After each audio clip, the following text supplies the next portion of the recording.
Islam တရားတော်အရတတူးခေါ်ဆေးမင်းကြောင့်ထိုးတာမပိုင်တဲ့အဓိကအကြောင်းရင်းလေးသိကျင်ပါတယ်ဆရာပြီးတော့ဆေးမင်းကြောင့်ကတက်ရှိရုံမဟုတ်ပဲစာသားတွေပန်းနေဆိုရင်ရောပိုင်ပါသလားဆေးမင်းကြောင့်ထိုးထား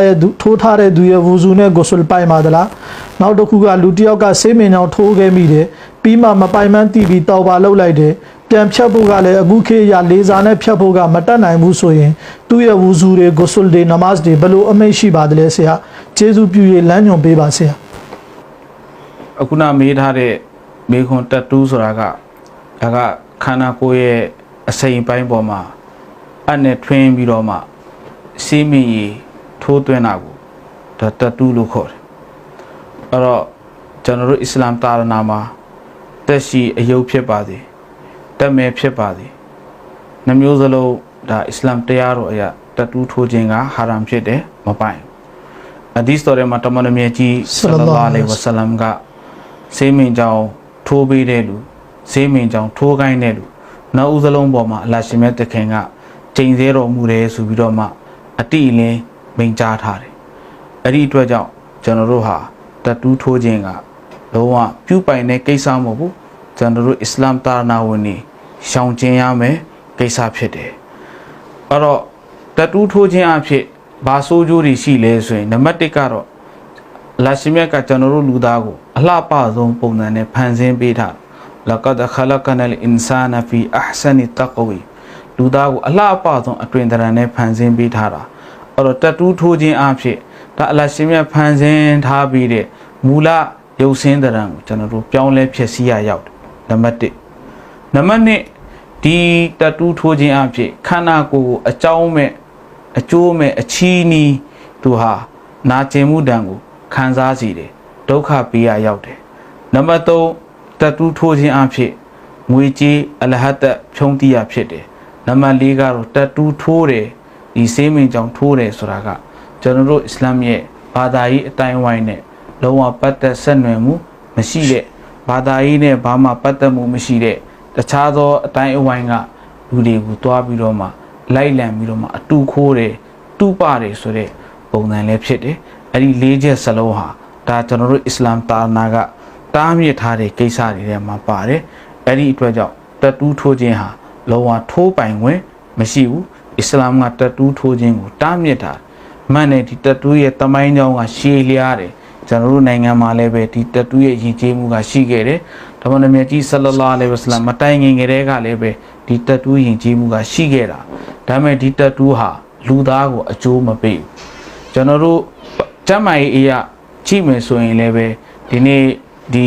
အမေရိကန်နိုင်ငံရဲ့ FDA ကတရားဝင်သူတို့ကြေညာချက်ထုတ်ထားတယ်လူတယောက်ကတဲ့တတူးထိုးခြင်းအဖြစ်သူ့မှာကျမ်းမာရေးဆိုင်ရာဆိုးကျိုးတွေအများကြီးဖြစ်ပေါ်စေတယ်နံပါတ်1ကတော့ဒီတတူးထိုးတဲ့ဒီအပ်တွေတတူးထိုးတဲ့ဒီခန်းမတွေစတူဒီယိုတွေဒီအခန်းတွေထိုးတဲ့နေရာတွေအဲ့ဒီမှာနည်းနည်းလေးကျွန်တော်တို့အလွဲချော်တွေဖြစ်ပြီးဆိုတာနဲ့ယောဂပိုးတွေဝင်တတ်တယ်A ပိုးတွေ B ပိုးတွေ C ပိုးတွေယောဂပိုးတွေဝင်တတ်တယ် HIV ပိုးတွေဝင်တတ်တယ်အခမတင်ဒီတတူးထိုးခြင်းအဖြစ်တချို့တွေကင်ဆာယောဂါတွေလည်းဖြစ်စေတယ်ပြီးတော့ရင်တတူးထိုးတဲ့ထိုးတဲ့ဒီဆေးတွေဟာဒါ chemical ဆေးတွေဖြစ်တဲ့ပုံမှာဓာတ်မတည့်တာတွေဖြစ်တတ်တယ်အဲ့ဒီတိုင်းပဲတတူးထိုးပြီးသွားတဲ့အခါကြလို့ရှိရင်ဒီခန္ဓာကိုယ်အရေးပြားတွေမှာအခမတင်ဒီအမာရွတ်တွေထင်ကြံတာတွေဖြစ်တယ်အဖူးအပိတ်နေထားတာတွေဖြစ်တယ်ခန္ဓာကိုယ်တွေရောင်ရမ်းတာတွေဖြစ်တယ်တတူးထိုးပြီးသွားရင်အဲ့ဒီတတူးဆေးမင်ကြောင့်ထိုးထားတဲ့လူသားအရေးပြားအဲ့ဒီအရေးပြားဟာတာမန်လူသားတဦးရဲ့အရေးပြားလို့မဟုတ်တော့တာလည်းပဲတွေ့ရှိရတယ်အဲ့ဒီအတွက်ကြောင့်ဒီတတူးထိုးခြင်းဟာကျန်းမာရေးဆိုင်ရာလည်းပဲတော်တော်ဆိုးရွားတဲ့ဆိုးကျိုးတွေကိုဖြစ်ပေါ်စေတယ်အဲ့ဒီတိုင်းပဲဒီဘက်ခက်မှာတအားကိုပွင့်လင်းနေတအားကိုဘာပြောမလဲလွတ်လပ်စွာထုတ်ဖော်ပြသခွင့်ကိုအလေးထားတယ်ဆိုတဲ့ပတ်ဝန်းကျင်မှာတော့မှဒီနေ့လူတအားကိုယဉ်ကျေးတဲ့လူပတ်ဝန်းကျင်လူအတိုင်းဝိုင်းဟာဒီတတူးနဲ့ပတ်သက်ပြီးတော့လက်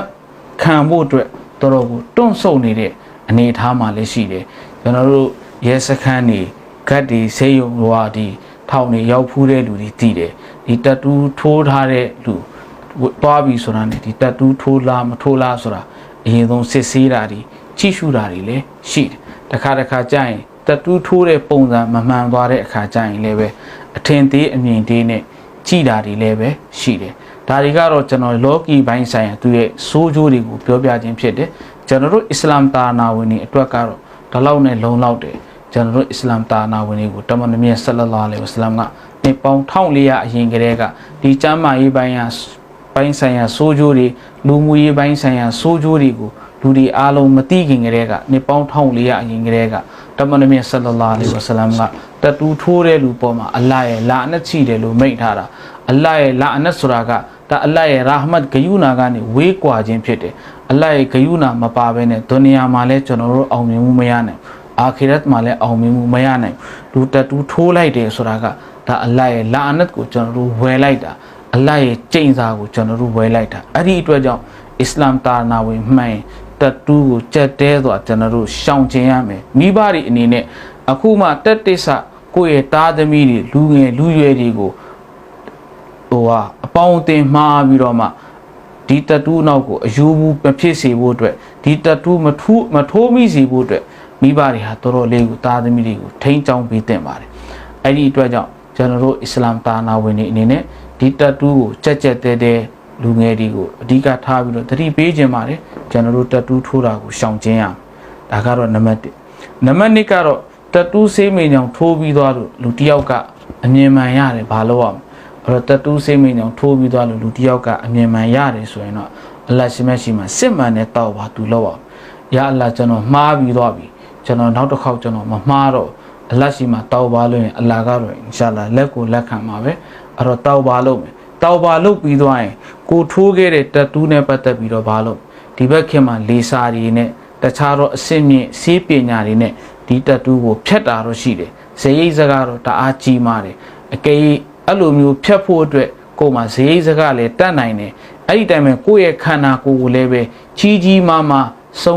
ဆုံးပျက်စီးမှုမဖြစ်စေဘူးဆိုရင်အဲ့ဒီထိုးပြီးတာတတူကိုဖြတ်ဖို့အတွက်တာဝန်ရှိတယ်အကယ်အဲ့လိုဖြတ်တဲ့အခါမှာဇေယိစကားမရှိလို့မဖြတ်နိုင်ဘူးတို့မို့ကြီးမားမားစိုးကျိုးတွေရှိနိုင်လို့မဖြတ်ဘူးဆိုရင်လည်းပဲကျွန်တော်တို့ဟာဒီတတူကိုလူအရှိမဝင်ကြွားစွာနဲ့ကျွန်တော်တို့ထုတ်ပေါ်ခွင့်မရှိဘူးအတက်နိုင်ဆုံးဒီအမှုကိုကျူးလွန်ထားတယ်ဆိုတဲ့ပုံမှာအတက်နိုင်ဆုံးဒီတတူကိုဖုံးကွယ်ပြီးတော့မှကျွန်တော်တို့နေရမယ်အထူးသဖြင့်ရုပ်ပုံတွေပါတွေထိုးထားတဲ့တတူတွေပါတွေဆိုရင်တော့နမတ်ပြုတဲ့အချိန်မှာပါကျွန်တော်တို့ကဒါကိုဖုံးအုပ်ပြီးတော့မှဝတ်ပြုဖို့အတွက်ကျွန်တော်တို့ကြိုးစားမှာဖြစ်တယ်တစ်ဖက်မှာအလ္လာဟ်ရှင်ရဲ့ထံတော်ပါမှာလည်းပဲတောက်ပါဒီအစ္စတစ်ပါဒီကျွန်တော်တို့လုပ်နေရမယ်ပြီးတော့မိခုံးမှာမေးထားတယ်ဒီတတူထိုးထားတော့လောလောဆယ်ဖြတ်လို့လည်းမဖြစ်နိုင်တော့ဘူးအဲ့တော့ဝူဇူဂုဆူလ်ပိုင်လားဆိုတော့ဒီတတူရဲ့ဒီမိရေဟာကျွန်တော်တို့ရဲ့အရေးပြားအပေါ်ရဲ့အလွှာရဲ့အောက်ကိုရောက်သွားပြီခန္ဓာကိုယ်ထဲမှာဆွဲသွားပြီဖြစ်တဲ့အတွက်ကြောင့်အမြဲတမ်းအတွက်ဆွဲသွားပြီဖြစ်တဲ့အတွက်ကြောင့်ဝူဇူလည်းပိုင်တယ်ဂုဆူလ်လည်းပိုင်တယ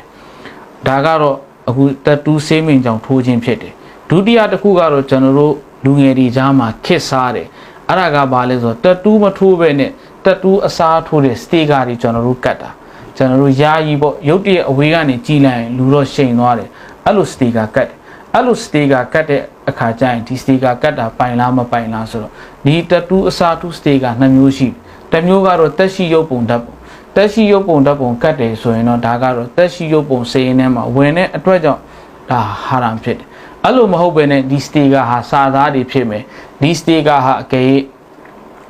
ကနုတ်ပန်းတွေဖြစ်မယ်ဆိုရင်လည်းပ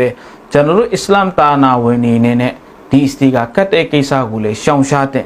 ဘာကြောင့်လဲဆိုတော့နံပါတ်1ကတော့ဒီစတေကာကတ်တာဟာကျွန်တော်တို့တဘာမှအကျိုးမရှိတဲ့အချီးနီးအလုပ်ရက်တစ်ခုဖြစ်တယ်နံပါတ်1နံပါတ်2ကဒီပေါ်မှာကျွန်တော်တို့ကိုအလ္လာဟ်ချီးမြှင့်လာတဲ့ငွေကြေးဥစ္စာပစ္စည်းကိုကျွန်တော်တို့ကအလဟတ်တ်ဖြုံးတိတာဖြစ်တယ်နံပါတ်3ကတော့ဒီတတူအစားတူစတေကာဆိုတာကအခုနကျွန်တော်ပြောခဲ့တဲ့ဘာသာတရားနဲ့ကင်းကွာနေတဲ့ဘာသာတရားနဲ့ပတ်သက်မှုမရှိတဲ့အတိုင်းဝိုင်းတစ်ခုကိုတွားပြီးတော့မှကိုကအားကျပြီးတော့အတုခိုးတာအဲ့တော့ဘာသာတရားနဲ့ကင်းကွာတဲ့ဘာသာတရားနဲ့ပတ်သက်မှုရှိတဲ့အတိုင်းဝိုင်းရဲ့လောက်ရက်တွေကိုအားကျခွင့်လည်းကျွန်တော်တို့မှမရှိဘူးအတုခိုးခွင့်လည်းကျွန်တော်တို့မှမရှိဘူးအဲ့ဒီအတွက်ကြောင့်အဲ့လိုတတူအစားတူစတေကာကိုလည်းပဲကျွန်တော်တို့အစ္စလာမ်တာနာဝင်နေရှောင်ရှားထိုက်ပါတယ်အဲ့ဒီစတေကာကတ်ပြီးသွားရင်ဝူဇူဂုဆူလုပ်တဲ့နေရာမှာပိုင်လားမပိုင်လားဆိုတော့အကယ်ဒီစတေကာကဝူဇူလုပ်တဲ့နေရာမှာကတ်ထားတယ်ဆိုရင်တော့ဒီစတေကာကအသားတွေကိုဝင်သွားတဲ့အရာမဟုတ်သူ့ရဲ့အရေးပြားပေါ်မှာအဖက်လိုက်ကတ်နေတာ ရေခန့်ဒီအရေပြားကိုရေထိခြင်းကနေသူက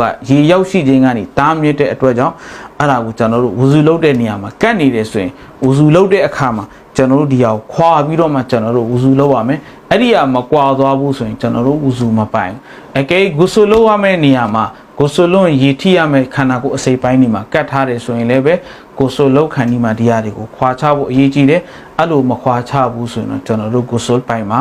မဟုတ်ပါဘူးအဲ့တော့နောက်ဆုံးအနှစ်ချုပ်အနေနဲ့ပြောရမယ်ဆိုရင်တတူးဒီလည်းပဲကျွန်တော်တို့အစ္စလာမ်ကတားမြစ်ထားတဲ့အရာဖြစ်တယ်ကြက်ကြက်တဲတဲတားမြစ်ထားတာအဲ့တော့ကဘာကြီးမှလူတွေဘလောက်ပဲဒါကိုယူသွတ်နေပါသည်ကျွန်တော်တို့အစ္စလာမ်တာနာဝင်ယူသွတ်ခွင့်မရှိဘူးကျွန်တော်တို့ရဲ့နဘွားတခင်ကျေးဇူးတော်ရှင်တမန်တော်မြတ်ကြီးဆလ္လာလာအလိုင်ဝါဆလမ်အလွန်တရာစိုးရင်စရာကောင်းတဲ့စကားလုံးနဲ့ကျွန်တော်တို့ကိုသတိပေးထားတာလာအန်အလ္လာဟူလ်ဝါရှိမာဝလ်မုစတောရှိမာထိုးတဲ့လူကိုထိုးခိုင်းတဲ့လူကိုအလိုက်လာနတ်ရှိတယ်လို့ပြောတယ်အဲ့ဒီလာနတ်ကနေကျွန်တော်တို့ကိုယ်တိုင်လဲရှောင်းဖို့ကျွန်တော်တို့စူးစမ်းရမယ်ကျွန်တော်တို့ရဲ့သားသမီးတွေလည်းပဲအဲ့ဒီလာနတ်ရဲ့နွန်ထဲမှာမနစ်သွားဖို့အတွက်ငယ်စဉ်တောင်ကြီးဘဝတွေကနေပြူစုပြိုးထောင်ပြီးတော့မှသူတို့ကိုဒီအသည့်တွေထည့်ပေးဖို့အတွက်ကျွန်တော်တို့စူးစမ်းရမှာဖြစ်တယ်လက်ရှိမဲ့ကျွန်တော်တို့အားလုံးဒီကနေပြီးတော့မှရှောင်ရှားနိုင်တဲ့ topic ဆိုရင်ချင်းမင်းတော်မူပါစေကျွန်တော်တို့ရဲ့သားသမီးတွေကိုလည်းပဲဒီအလိုက်အလာအနက်ဖြစ်စေမဲ့ဒီဝဲခရဲ့ထဲကနေလွတ်မြောက်အောင်ကဲတင်နိုင်တဲ့ topic ဆိုရင်အလားချင်းမင်းတော်မူပါစေအာမင်